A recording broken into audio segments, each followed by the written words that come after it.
नमस्कार, IND special में आपका स्वागत है। मैं हूं आपके साथ नवीन पुरोहित और आज हमारे साथ चर्चा करने के लिए मौजूद हैं रणवीर सिंह रावत जी, प्रदेश महामंत्री हैं मध्य प्रदेश भारतीय जनता पार्टी के, किसान मोर्चा भारतीय जनता पार्टी के पूर्व प्रदेश अध्यक्ष हैं। करेरा शिवपुरी जिला अंतर्गत एक विधानसभा क्षेत्र है, वहां से बतौर जनप्रतिनिधि, बतौर MLA भारतीय जनता पार्टी की तरफ से सदन में प्रतिनिधित्व कर चुके हैं। लगातार जनहित के मुद्दों पर, जनता से जुड़े मसलों पर सक्रिय रहते हैं। आज हमारे साथ स्टूडियो में चर्चा करने के लिए मौजूद हैं रणवीर सिंह जी। आपका IND 24 में बहुत बहुत स्वागत है। बहुत बहुत धन्यवाद आपका। रणवीर सिंह जी, जिस प्रकार से एक नया दायित्व प्रदेश महामंत्री के तौर पर, आपका जो पूर्व दायित्व था वो भी समूचे प्रदेश से संबंधित था, लेकिन यहाँ बात सिर्फ किसानों की नहीं है, यहाँ संगठन की बात है, कार्यकर्ता की बात है, जनप्रतिनिधियों की बात है, जनता की बात है। बड़ा समन्वय बनाना है। इस दायित्व के विषय में आपकी प्रतिक्रिया चाहूंगा। देखिए, भारतीय जनता पार्टी के प्रदेश नेतृत्व ने, माननीय अध्यक्ष जी ने जो एक विश्वास मुझ जैसे सामान्य कार्यकर्ता पर व्यक्त किया है, निश्चित तौर पर ये मेरे लिए खुशी की बात है और मध्य प्रदेश के लाखों लाख सामान्य कार्यकर्ताओं को इस नियुक्ति के बाद खुशी हुई है। मैं महसूस करता हूँ कि एक जिम्मेदारी, महत्वपूर्ण जिम्मेदारी है और इसको लेकर कि जैसा आपने कहा कि समन्वय बैठाना और पार्टी के सारे कार्यक्रमों को, पार्टी की रीति और नीति को हर क्षेत्र में ले जाने का काम करना। भारतीय जनता पार्टी का ये लक्ष्य है कि भारतीय जनता पार्टी सर्वस्पर्शी पार्टी बने, सर्वग्राही पार्टी बने, हर वर्ग की पार्टी बने और जिन क्षेत्रों में भारतीय जनता पार्टी का आज व्याप्त नहीं है वहाँ तक भी भारतीय जनता पार्टी को पूरी मेहनत के साथ ले जाना, ये हमारा लक्ष्य होगा। निश्चित तौर पर मेरे लिए बड़ी खुशी की बात है, एक बड़ा मेरे लिए एक अवसर भी है और मैं इसको चुनौती के रूप में लेता हूँ। मैं एक बहुत सामान्य कार्यकर्ता के रूप में, मैं बहुत ठेठ देहात से आता हूँ जी। मैं मंडल का कोषाध्यक्ष से लेकर के मैं बहुत छोटे छोटे पदों पर रहा हूँ, लेकिन मेरा ये हमेशा विचार है कि पार्टी ने जो भी जिम्मेदारी दी है जी, उसको पूरी निष्ठा के साथ निभाना और जितना प्रयास हो सकता है कि पार्टी के अनुशासन में रहकर के उस काम को आगे बढ़ाना जी। तो निश्चित तौर पर हम माननीय अध्यक्ष जी के विश्वास पर खरा उतरने का प्रयास करेंगे और पार्टी की जो लाइन है, पार्टी की जो नीति रीति है, उसको ले जाने का काम करेंगे जी। रणवीर सिंह जी, एक विषय है, एक प्रश्न है जो वर्तमान राजनीतिक गलियारों में बड़ा सिर उठा रहा है और बड़ा उससे संबंधित लोगों को बहुत जिज्ञासा है उस प्रश्न के उत्तर खोजने के लिए। वो प्रश्न ये है कि जो अभी भारतीय जनता पार्टी में कांग्रेस से जो लोग आए, जो भारतीय जनता पार्टी में शामिल हो गए, भारतीय जनता पार्टी के लोग कह रहे हैं कि वो बड़ा त्याग और बलिदान करके आए हैं, लेकिन कहीं ना कहीं ये बात भी उठ रही है कि भारतीय जनता पार्टी का जो कर्मठ कार्यकर्ता है, जैसा आपने कहा कि बिल्कुल आप ग्रास रूट से अपने आप को आपने यहाँ तक स्थापित किया है, तो जो बिल्कुल दरी उठाने से लेकर और पार्टी के हर कार्यक्रमों में बढ़ चढ़ कर हिस्सा लेने वाला कार्यकर्ता इससे आहत है। तो मैं उस कार्यकर्ता का प्रतिनिधित्व के तौर पर मैं आपको देख रहा हूं, तो मैं आपसे जानना चाहता हूं कि इस शंका में या इस बात में कितना तथ्य है, कितना सत्य है? देखिए नवीन जी, निश्चित तौर पर जो एक बड़ा बदलाव मध्य प्रदेश में हुआ है जी। ग्वालियर चंबल संभाग में विशेषकर भारतीय जनता पार्टी और कांग्रेस के लोग आपस में लड़ते थे और निश्चित तौर पर कार्यकर्ताओं में, दोनों दलों के कार्यकर्ताओं में थोड़ा सा इस प्रकार का भाव आना मैं मानता हूँ उचित भी है और होता भी है। लेकिन जिस उद्देश्य को लेकर मध्य प्रदेश में जो पिछले 18 महीनों में कमलनाथ जी की सरकार के समय जो भी घटनाक्रम घटा जी, और घटनाक्रम के कारण, सरकार के कारण प्रदेश में जिस प्रकार से प्रदेश की बर्बादी हो रही थी, किसानों के साथ धोखा हुआ, युवाओं के साथ धोखा हुआ, और उस दौर में कांग्रेस के अपने अंतर्कलह थे, उनमें आपस में विश्वसनीयता नहीं थी, इसलिए भारतीय जनता पार्टी का उसमें कोई रोल नहीं था। लेकिन एक विपक्ष की जो जिम्मेदारी होती है जी, भारतीय जनता पार्टी इस प्रकार से मध्य प्रदेश को संभालने का काम किया था, उस बर्बाद मध्य प्रदेश को जो देवजय सिंह के काल में था, वो जिम्मेदारी भी हमारी थी। इसलिए एक बड़ा उद्देश्य को लेकर जो परिवर्तन हुआ है जी, भारतीय जनता पार्टी के कार्यकर्ता ये मानते हैं जिस विचार को लेकर के हम लंबे समय से, हमारे पूर्वजों ने इतना त्याग किया जी, बलिदान दिया, और उस विचार को ले जाने वाले लोग, जो कार्यकर्ता हमारा विरोध करते थे, आज वो हमारे उस विचार को ले जाने के लिए हमारे परिवार में शामिल हुए, मध्य प्रदेश के विकास के लिए शामिल हुए। तो हमारे कार्यकर्ता का दिल बड़ा है और भारतीय जनता पार्टी का कार्यकर्ता बहुत अनुशासित है, पार्टी निष्ठ है, और हमारे केंद्रीय नेतृत्व ने और प्रदेश नेतृत्व ने जो भी निर्णय लिया है उस निर्णय के साथ हमारा कार्यकर्ता बंधा हुआ है। लेकिन मैं देख रहा हूँ पिछले 4-5 महीने में दोनों दलों के कार्यकर्ताओं का आपस में सामंजस्य भी हुआ है, काफ़ी हद तक समन्वय बैठा हुआ, और धीरे धीरे वो सब चीज़ें जो भ्रम है वो भी दूर होगा और निश्चित तौर पर जो इस प्रकार से बातें निकल के आ रही वो उस पर भी पटाक्षेप लगेगा जी। बहुत ही मतलब सहज और सत्य स्वीकारोक्ति, मतलब आज की राजनीति में इस प्रकार की सत्य स्वीकारोक्ति की गुंजाइश बहुत कम रहती है। एक और प्रश्न मैं आपसे पूछना चाहूंगा कि भारतीय जनता पार्टी कहती है कि हम किसान हितैषी हैं, कांग्रेस कहती है कि उसने 15 महीनों में सिर्फ किसान हित के निर्णय लिए थे, चाहे कर्ज माफी की बात हो, चाहे किसानों को और सुविधाएं देने की बात हो, खरीदी की बात हो, समर्थन मूल्य की बात हो, किसान हितैषी निर्णय ले रही थी कमलनाथ सरकार। और किसान हितैषी निर्णय लेने वाली कमलनाथ सरकार को आप लोगों ने षड्यंत्र से ध्वस्त कर दिया। तो चूंकि आप खुद पूर्व प्रदेश अध्यक्ष रह चुके हैं किसान मोर्चे के, आपने उस मोर्चे पे बहुत संघर्ष किया है, आपसे जानना चाहूंगा कि क्या कमलनाथ जी की सरकार किसान हितैषी सरकार है, या जो शिवराज जी कहते हैं मैं किसान पुत्र हूं, भारतीय जनता पार्टी किसानों की हितैषी है कौन? देखिए, मैं मानता हूं कि इस प्रकार की जो बातें होती हैं तो सारे प्रमाण मध्य प्रदेश की जनता ने आदरणीय शिवराज जी के नेतृत्व में वो देखे हैं। मतलब जब देवजय सिंह के दौर में बिजली नहीं थी, सड़कें नहीं थी, किसानों के साथ 10-10 हज़ार के किसानों के कर्जों की वसूली जिस प्रकार से बैंक के लोग गांव-गांव में जाकर के डोली पटवाकर करते थे, उस बर्बाद मध्य प्रदेश को किसानों के क्षेत्र के लिए जिस प्रकार से मूलभूत आवश्यकता किसानों को मिले, मैं मानता हूँ देश का पहला राज्य होगा मध्य प्रदेश जहाँ कृषि के लिए कोई राज्य सरकार किसानों के हित में कोई इस प्रकार की योजना बना सकती है जहाँ सरकार के खाते से सीधा पैसा किसान के जेब में जाए। 265 रुपए प्रति क्विंटल गेहूं पर बोनस देना, मैं मानता हूँ देश के इतिहास में पहली बार हुआ। किसानों के लिए एमएसपी की हम बात करते हैं, देश में सबसे ज्यादा गेहूं खरीदी का काम हमने किया।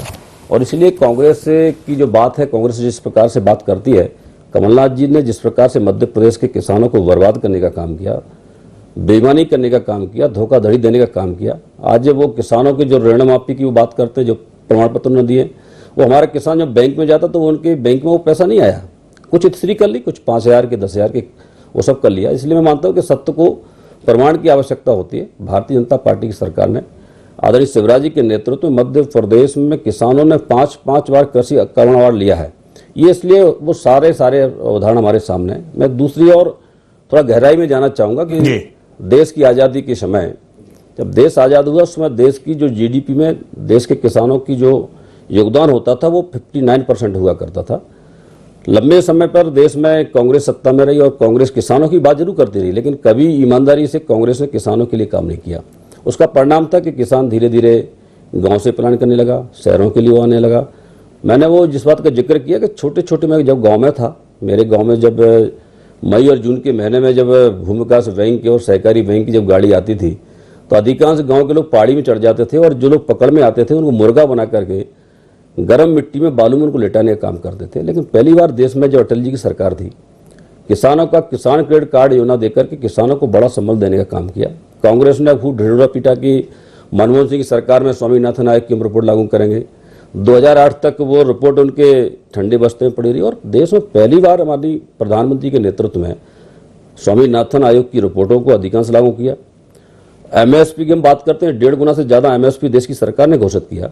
और धीरे धीरे हम देख रहे हैं कि प्रधानमंत्री किसान सम्मान निधि कभी इस देश के किसानों को मिल पाएगी नहीं मिल पाएगी, वो भी हमने देने का काम किया। और लगातार माननीय प्रधानमंत्री का जो सपना है कि 2022 तक देश के किसानों की आमदनी दुगनी करना, उसमें गंभीरता के साथ, पूरे लक्ष्य के साथ, बजट के साथ उस दिशा में काम हो रहा है। देश के कृषि मंत्री जी ने जिस प्रकार से कोरोना के संकट काल में, आपने देखा होगा लॉकडाउन में सारे प्रतिबंध थे, एक भी प्रतिबंध देश के किसानों पर लागू नहीं होने दिया।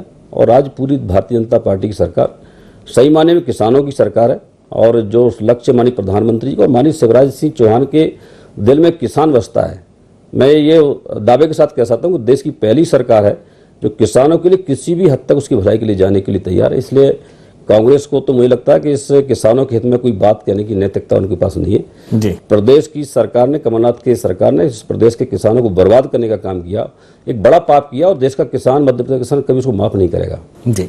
अगर मैं कांग्रेस के दावे की बात करूं, कांग्रेस कह रही है कि क्लीन स्वीप करेगी भारतीय जनता पार्टी का, 27 सीटों पर सुपड़ा साहब। उसका आधार क्या है इस बात का, किस आधार पर कह रही है? ग्वालियर चंबल में बता रहे हैं बहुत आक्रोश है, पूरे प्रत्याशी हारने वाले हैं भारतीय जनता पार्टी। देख, कांग्रेस शेख चिल्ली का सपना देख रही है। 15 महीने में कांग्रेस ने जिस प्रकार से प्रदेश की जनता के साथ खिलवाड़ किया, वो सारे दृश्य, पूरे उदाहरण प्रदेश की जनता के सामने है। कांग्रेस जो बात करी हम 27 सीटें जीतेंगे, मैं मानता हूँ मुगालते में है। और लगातार जिस प्रकार से भारतीय जनता पार्टी के हमारे कार्यकर्ताओं की जो रचना है, नीचे हम काम कर रहे हैं, जिस प्रकार से वो झूठ की बातें कर रहे हैं, उनको अभी इस समय उनको हकीकत पता नहीं है। जब मतदान होगा और भारतीय जनता पार्टी, मैंने अभी आपने उसका जिक्र नहीं किया, मैं कहना चाहता हूं कि मैं लगातार पिछले 4 तारीख से गुना से लेकर के माननीय अध्यक्ष जी के साथ में, माननीय नरेंद्र सिंह तोमर जी के साथ में प्रवास कार्यक्रम में था। कई बार हमारे जो कर्मचारी संगठनों की हम बात करते हैं, वो लोग अपनी बात को लेकर आते हैं, लेकिन मध्य प्रदेश के कर्मचारी संगठनों ने वो देखा कि शिवराज जी के कार्यकाल में जितने कर्मचारी हित के निर्णय हुए हैं, और वो सारे के सारे वोट हमको मतदान करेंगे, वो सारे के सारे जितने कर्मचारी संगठन के लोग जुड़े हुए हैं, इसलिए सारी की सारी सीटें भारतीय जनता पार्टी जीतेगी, इसमें वो दो राय नहीं है। कांग्रेस को एक भी सीट नहीं मिलने वाली, क्योंकि प्रदेश का किसान और प्रदेश का नौजवान, प्रदेश की महिलाएं कमलनाथ के 15 महीने के शासन से बदला लेने को आतुर है। ये गलत फहमी में है, और मैं कहता हूं कि कांग्रेस का तो जो बुनियाद, वो झूठ की बुनियाद पर वो टिकी हुई है, इसलिए उनको एक भी सीट में मिलने वाली नहीं है। भारतीय जनता पार्टी सारी की सारी सीट जीतेगी। जी, बतौर प्रदेश अध्यक्ष किसान मोर्चा, जब आप किसानों के लिए संघर्ष कर रहे थे, तब मध्य प्रदेश में कमलनाथ जी का शासन भी रहा है, और वो कहते हैं कि उन्होंने कर्जा माफी जैसा बड़ा निर्णय लिया, और किसान का कर्जा माफ हो ही रहा था, तो आप लोगों से ये देखा नहीं गया और आपने ये सब कर दिया। तो आप तो चूंकि खुद ही उस समय क्या, आप हर समय किसान की आवाज उठाते हैं, लेकिन उस समय तो आप उस दायित्व से भी बंधे थे। तो जब किसानों का कर्जा माफ हो रहा था, किसानों को सुविधाएं मिल रही थी, तो फिर कहाँ समस्या थी? देखिए, भारतीय जनता पार्टी विपक्ष में थी, और हमने लगातार 15 महीने में कांग्रेस को और प्रदेश के मुख्यमंत्री को बार बार उनसे इस बात को याद दिलाने का काम किया कि आपने जो वादा प्रदेश के किसानों से किया था, उसका पूरा करिए। कांग्रेस ने अपने वचन पत्र में एक बात और का उल्लेख किया था कि हम किसानों की सारी फसलों को और MSP पर खरीदने का काम करेंगे, और सारी फसलों पर बोनस देने का काम करेंगे। जो 265 रुपए का बोनस की राशि मिलती थी, वो उन्होंने नहीं दी। 10 दिन में कर्जा माफी की बात थी, 10 दिन में क्या 15 महीने में नहीं कर पाए। और मैंने कहा कि ऐसे बहुत सारे जो ऋण माफी के प्रमाण पत्र बांटे गए हैं, उसमें अधिकांश लोग ऐसे हैं उनका पैसा आज तक बैंक में नहीं पहुंचा। इसलिए कांग्रेस को हमने नहीं गिराया, सरकार को हमने नहीं गिराया, उनका अंतर कराया था, उनके नेताओं में अंतर कराया था, और उनके नेताओं ने कहा कि आप अपने वादे से मुकर रहे हैं।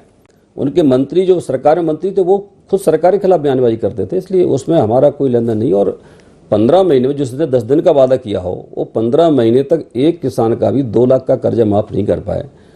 और हम पर यह आरोप लगाना, मैं मानता हूं कि उनकी असफलता है। अपनी कमजोरी को, अपनी जो गलती को वो इस प्रकार से ढालने का काम करते हैं। पूरे प्रदेश के किसान इस बात को भली भांति से समझते हैं। उसका 2 और नुकसान हुआ कि जब किसान डिफाल्टर हुआ, डिफाल्टर होने के कारण किसान का जो फसल बीमा की राशि थी, वो राशि भी किसान को नहीं मिली, डिफाल्टर हो गया। और 2990 करोड़ रुपए जो फसल बीमा की राशि किसानों को मिलनी थी, जो राज्य का राज्यांश फसल बीमा योजना में उनको जमा करना था, वो राज्यांश जमा नहीं किया। वो बड़ा नुकसान किसानों को होने जा रहा था। लेकिन माननीय शिवराज जी ने जब सरकार में आया तो 2000 करोड़ रुपए उस राज्यांश को जमा करके वो किसानों को बीमा की राशि दिलवाने का काम किया। इसलिए कांग्रेस ने जो पाप किया किसानों के साथ, उसको प्रदेश का किसान भूलने वाला नहीं है। वो कितनी भी बातें करें, एक भी बात उनके गले में उतरने वाली नहीं है। जी, अब चूंकि प्रदेश महामंत्री की सांगठनिक जवाबदेही आपके ऊपर है, हमेशा एक बात सामने आती है कि जैसे ही सरकारें आती हैं, कार्यकर्ता जो सबसे प्रमुख व्यक्ति होता है सरकार बनवाने में, वो कहीं ना कहीं गौण हो जाता है, उसकी सुनवाई नहीं हो पाती, उसके अंदर आक्रोश पनपने लगता है। हालांकि Bharatiya Janata party cadre based party, बहुत सारे फोरम हैं जहां आप बात रख सकते हैं, लेकिन कार्यकर्ता परेशान ना हो। चूंकि 15 महीने के कार्यकाल में, जैसा भारतीय जनता पार्टी अक्सर कहती है कि उनके कार्यकर्ताओं को चुन चुन कर निशाना बनाया गया, तो जब सरकार नहीं रहती है तो वो निशाना बनते हैं। अब जब सरकार है तो उनके जो जायज काम हों, उनके जो जायज हक हैं, वो उन्हें मिले। उसके लिए आप क्या सुनिश्चित करेंगे कि ऊपर उच्च पदाधिकारियों और कार्यकर्ताओं के बीच में एक बेहतर तालमेल बना रहे, सरकार के साथ भी तालमेल बना रहे? देखिए, भारतीय जनता पार्टी संगठन का लगातार ये आग्रह रहता है, सत्ता में जो कार्यकर्ता हमारे काम करते हैं, भारतीय जनता पार्टी की संगठन की सबसे बड़ी एक खूबसूरत यह है कि संगठन चलाने वाले लोग कुछ लोग रहते हैं, लेकिन उन्हीं संगठन में जो कुछ कार्यकर्ता होते हैं वो सत्ता सरकार में जाते हैं, इसलिए वो सब कार्यकर्ता होते हैं। ये बात सही है कि कार्यकर्ता चूँकि संघर्ष करता है, और भारतीय जनता पार्टी का सबसे जो बड़ा ताकत है वो कार्यकर्ता है। कई बार इस प्रकार के विषय निकल के आते हैं कि कार्यकर्ताओं को कई बार उसकी सुनवाई नहीं होती, इस बात का संज्ञान माननीय अध्यक्ष जी के और हमारे नेतृत्व में ध्यान में है। निश्चित तौर पर इस पर ध्यान देना चाहिए और भारतीय जनता पार्टी में पिछले 15 साल में भी हमने ये प्रयास किया। जिला स्तर पर प्रभारी मंत्री की अध्यक्षता में एक कमेटी होती है, वहाँ हमारे संगठन के लोग बैठते हैं और जिलाध्यक्ष के माध्यम से कार्यकर्ता के जो व्यवहारिक काम होते हैं उन काम को निपटारा प्रशासन कर इसके लिए प्रयास होता है। लेकिन ये बात सही कि हमारा प्रयास होना चाहिए कार्यकर्ता के जो व्यवहारिक काम है, जायज़ काम है, वो पूरे हों। और हम लोग माननीय अध्यक्ष जी और हमारा नेतृत्व इस बात को लिए लगातार चिंतित भी है और हम इस बात का ध्यान रखेंगे कि हमारे कार्यकर्ता की जायज़ सुनवाई हो, ताकि कार्यकर्ता के जो पारिवारिक विषय होते हैं, कुछ व्यवहार विषय होते हैं, उसको ठीक ढंग से उसको करें। जी, वर्तमान में जिस प्रकार से प्रदेश में भारतीय जनता पार्टी का नेतृत्व बदला, एक युवा नेतृत्व की लहर प्रदेश में है और आपके साथ जो प्रदेश महामंत्री हैं वो भी काफ़ी युवा और ऊर्जावान हैं। कांग्रेस कई बार इस विषय में आरोप लगा देती है कि जो वरिष्ठ लोग हैं उनको दरकिनार किया जा रहा है। इस नेतृत्व परिवर्तन पर आपकी टिप्पणी जरूर चाहूँगा मैं। देखिए, जब प्रदेश संगठन में जब बदलाव होता है, जब नए अध्यक्ष आते हैं तो नए अध्यक्ष अपनी टीम का गठन करते हैं। आपने भी देखा होगा राष्ट्रीय हमारे नेतृत्व ने पिछले जब हमारे संगठन के चुनाव थे उस समय भी ये प्रयास रहा कि कुछ नए लोग आगे आएँ। भारतीय जनता पार्टी में मैं देख रहा हूँ लंबे समय से 1998 से कभी हमारे वरिष्ठों के मन में ये भाव नहीं आता कि जो हमारे जूनियर है ये इसके पास बड़ी जिम्मेदारी है, हम ऊपर नीचे बैठे ये नीचे बैठे हैं, ये कभी भाव हमारे वरिष्ठों में नहीं रहता। हमारा वरिष्ठों का हमेशा ये प्रयास रहता है कि हमारे सामने हमारी नई पीढ़ी तैयार हो। इसलिए एक नया प्रयोग है। लेकिन जहाँ तक आपने कहा कि हमारे जो 5 महामंत्री हमारे साथी हैं वो सब भी ऊर्जावान हैं, अपने अपने क्षेत्रों में उन्होंने काम किया है और हमारे मैं देख रहा हूँ पिछले 10 दिन से हमारे सभी वरिष्ठों ने हमको आशीर्वाद दिया। एक भी आवाज़ कहीं से उठकर नहीं आई। ये भारतीय जनता पार्टी की खूबसूरती है कि हमारा वरिष्ठ नेतृत्व, हमारे जो मार्गदर्शक हैं, जिनका जो लंबा अनुभव है, हमारा प्रयास रहता है कि हम उनका आशीर्वाद लेकर के, उनके कामों का अनुभवों को लाभ लेकर के, उनका मार्गदर्शन लेकर के हम उन पर काम करते हैं। उनको अच्छा भी लगता है। इसलिए भारतीय जनता पार्टी में ये परंपरागत एक पीढ़ी का जो बदलाव आता है ये होना भी चाहिए, एक नई पीढ़ी आना चाहिए। इसलिए भारतीय जनता पार्टी इस प्रकार की किसी प्रकार की नाराज़ी नहीं है। हमारे वरिष्ठों के मन में खुशी है और वो देखना चाहते हैं कि हमारी जो कम अनुभव वाले कार्यकर्ता हैं वो आगे सीखें और संगठन को आगे ले जाएं। जी, मध्य प्रदेश में कांग्रेस का पर्याय कमलनाथ जी बन गए। कमलनाथ जी अध्यक्ष हैं, कमलनाथ जी नेता प्रतिपक्ष हैं, कमलनाथ जी मुख्य सचेतक हैं और कमलनाथ जी हैं जिन्होंने कमल को मुरझा दिया था। तो अभी भी पूरी सत्ता या कांग्रेस कमलनाथ जी के इर्द गिर्द है और बड़े आशान्वित हैं। मध्य प्रदेश छोड़ा नहीं उन्होंने अभी, मतलब कहीं ना कहीं उन्हें उम्मीद की किरण बाकी है कि मध्य प्रदेश में वो वापसी कर सकते हैं। तो कमलनाथ जी कांग्रेस के पर्याय बनकर उभरे हैं। आपको नहीं लगता कि एक बार वो आपको चुनौती दे चुके हैं, दूसरी बार नुकसान पहुंचा सकते हैं? देखिए, कांग्रेस का जो हम इतिहास जब देखते हैं, कांग्रेस के राष्ट्रीय अध्यक्ष की हम बात करें तो राष्ट्रीय अध्यक्ष राहुल गांधी थे पहले, अब सोनिया जी हैं। राहुल जी के नेतृत्व में पूरे देश में कांग्रेस का जिस प्रकार से सफाया हुआ, इसके बावजूद भी कांग्रेस उसी परिवार के इर्द गिर्द है। तो भारतीय जनता पार्टी अपना एक लोकतांत्रिक पद्धति से हमारे संगठन में निर्णय होते हैं, लेकिन कांग्रेस की कोई संगठन कोई लोकतांत्रिक पद्धति नहीं होती। कमलनाथ जी ने 15 महीने में जिस प्रकार से सरकार को चलाया और जिस प्रकार से अपने संगठन को जो फंडिंग की, जिस प्रकार से सहयोग किया, और वहाँ एक उद्योगपति का सोच क्या हो सकता है। इसलिए कांग्रेस में वो हिम्मत नहीं है कि आज मध्य प्रदेश में कोई नया बदलाव करके अपने संगठन को वो इकट्ठा रख सकते हैं, एक साथ रख सकते हैं। इसलिए वो मजबूरी है। कमलनाथ पर्याय नहीं है। ठीक ही मैंने कहा कि कुछ प्रदेश की जनता से गंगा जल हाथ में लेकर के, वचन दे करके प्रदेश के लोगों को इस प्रकार से धोखे में रखा, जो वादे किए, उसके कारण वो कुछ सीटों से हम हार गए, मत हमको ज़्यादा मिले। लेकिन कांग्रेस कमलनाथ को रखे, किसी को भी रखे, अब इस प्रदेश में कांग्रेस का कभी जो है उदय होने वाला नहीं है। कांग्रेस लगातार रसतल में जाएगी और उनका व्यक्तिगत उनके संगठन का मामला है। वो कमलनाथ जी को क्या रखना चाहते हैं, वो सबको रखना चाहते हैं। लेकिन इस बात को भी पूरा प्रदेश जानता है कि कांग्रेस में कोई जो है लोकतांत्रिक पद्धति नहीं है, कार्यकर्ताओं के लिए कोई जगह नहीं है। इसलिए उनका जो मूल है, जो हमारा उनका आधार है, राष्ट्रीय नेतृत्व से लेकर के उनका जो अभी तक का जितने भी उनके अध्यक्ष रहते थे सभी एक ही परिवार से हुआ करते थे। मतलब गांधी परिवार का जो नज़दीक है, गांधी परिवार के हितों को जो साथ सकता है, वो उनके लिए वो सब कुछ होता है। जी, ज्योतिरादित्य सिंधिया जी की वापसी, चूंकि राजमाता खुद संस्थापक सदस्यों में से एक हैं भारतीय जनता पार्टी के, अब उनके जो तेवर हैं वो बिल्कुल ऐसा लग रहा है कि भारतीय जनता पार्टी का कोई बहुत कर्मठ सिपाही और कार्यकर्ता बात कर रहा हो। एक और एक 11 होने की बात कर रहे हैं शिवराज और महाराज, इस प्रकार के नारे आ रहे हैं। लेकिन भारतीय जनता पार्टी को चेतावनी देते हुए कांग्रेस ये कहती है कि ज्योतिरादित्य सिंधिया जी नाकों चने चबा देंगे, नाक में दम कर देंगे, उनके अंदर बहुत अहंकार है, वो तो कार्यकर्ताओं से बात नहीं करते। अब चूंकि ग्वालियर चंबल अंचल में दौरे कर रहे हैं, आपने खुद ही महसूस किया होगा, है क्या सत्यता? देखिए, पिछले 5 महीने से हम वो सारा घटनाक्रम के घटने के बाद में उनको बहुत नज़दीकी से देख रहे हैं। मुझे तो कहीं अहंकार उनके व्यवहार में दिखाई नहीं देता। कांग्रेस से चूंकि उनके खिलाफ इस प्रकार से बातें करी, कांग्रेस को ये याद ध्यान में रहना चाहिए, जब कांग्रेस ने वचन पत्र में जो वादे कराए और बड़ी ताकत से सिंधिया जी के माध्यम से पूरे अंचल में वो बातें उन्होंने रखवाने का काम किया, कहीं ना कहीं इंटरनल इस प्रकार का संदेश भी देने का काम किया कि यदि कांग्रेस की सरकार बनेगी तो सिंधिया जी प्रदेश के मुख्यमंत्री होंगे। तो इसलिए वो सारा का सारा, जब उन्होंने कहा कि वो अंदर से इन नेताओं को जानते हैं, इसलिए वो सारे के सारे जो उनकी हकीकत है, जो वास्तविकता है, वो उजागर कर रहे हैं। और मैं ये मानता हूँ कि सिंधिया जी के जो दादी थी वो भारतीय जनता पार्टी की संस्थापक सदस्य रही हैं, उनके पिताश्री भी जनसंघ के सांसद भी रहे हैं।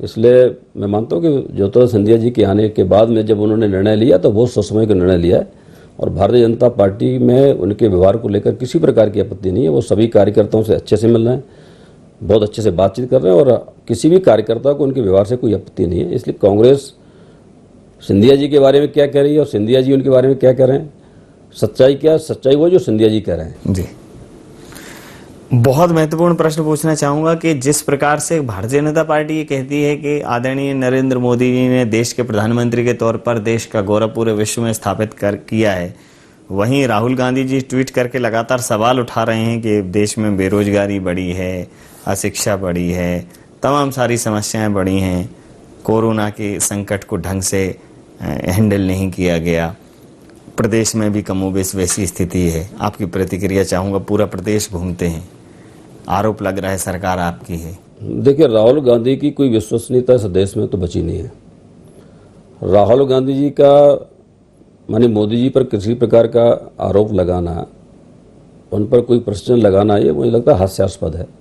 मोदी जी के नेतृत्व में हम देखते हैं, जब मनमोहन सिंह जी की सरकार थी, देश के प्रधानमंत्री को कठपुतली की तरह नचाने का काम इस कांग्रेस ने किया। एक विदेशी महिला इस प्रकार से देश के प्रधानमंत्री को नचाने का काम करती थी। उस दौर में देश की स्थिति दुनिया में क्या थी, देश के प्रधानमंत्री का सम्मान देश में क्या था, वो भी इस देश के लोगों ने देखा है। माननीय मोदी जी के नेतृत्व में पूरी दुनिया में भारत की जो ताकत बढ़ी है, भारत का जो सम्मान बढ़ा है, वो हम नहीं कहते, पूरी दुनिया कहती है। कोरोना के संकट काल में भी जिस ताकत के साथ, जिस विश्वास के साथ यदि मोदी से देश के प्रधानमंत्री नहीं होते, शायद इस देश में कांग्रेस कभी लॉकडाउन घोषित नहीं कर पाती। माननीय मोदी जी के नेतृत्व में लॉकडाउन घोषित भी किया। कोरोना के संकट काल में इस देश को बचाने के लिए सरकार क्या क्या कर सकती थी वो उन्होंने किया। और जहाँ तक बेरोजगारी का सवाल है, माननीय मोदी जी के नेतृत्व में एक भी हम देख रहे हैं कि लगातार पिछले 6 वर्षों में एक उदाहरण नहीं है देश की सरकार के खिलाफ एक आरोप, कोई भ्रष्टाचार का आरोप लगाओ। माननीय मोदी जी लगातार सारी दिशा में काम कर रहे हैं, रोजगार हमारे बढ़े, रोजगार हमको मिले, और मोदी जी के नेतृत्व में देश का जो सम्मान दुनिया बढ़ा है। मैं तो कहता हूँ कि देश में पिछले 1 वर्ष की मैं बात कर रहा हूँ, धारा 370 कभी से देश में हट पाएगी, हम लोग बात जरूर करते थे, लेकिन हमको भरोसा नहीं होता था। नागरिकता संशोधन बिल इस देश में आ पाएगा नहीं आ पाएगा, इसकी भी लोग कल्पना नहीं करते थे। और अयोध्या में भगवान श्री राम का मंदिर की निर्माण की शुरुआत होगी, इसकी भी लोग कल्पना नहीं करते थे। लेकिन वो सारे के सारे निर्णय मोदी जैसे सक्षम नेतृत्व के होते ही संभव हुआ। इसलिए राहुल गांधी को मुझे लगता है कि माननीय मोदी जी पर किसी प्रकार की टिप्पणी करने का कोई अधिकार नहीं है। देश का एक इतनी पुरानी पार्टी का नेता का जो सोच है, जो उनकी बोलने की जो स्टाइल है, जो उनका एक स्तर है, मुझे लगता है कि कहीं ना कहीं हमको भी कई बार शर्मिंदा होना पड़ता है कि देश की सबसे पुरानी पार्टी से देश में जिसने लंबे समय तक शासन किया, उस पार्टी का प्रमुख नेता इस प्रकार की देश विरोधी बातें करता है, देश के नेतृत्व पर सवाल उठाने का काम करता है, विरोधी देशों को मजबूत करने का काम करता है, ये बड़े हास्यास्पद और बड़ी दुखद घटनाक्रम है।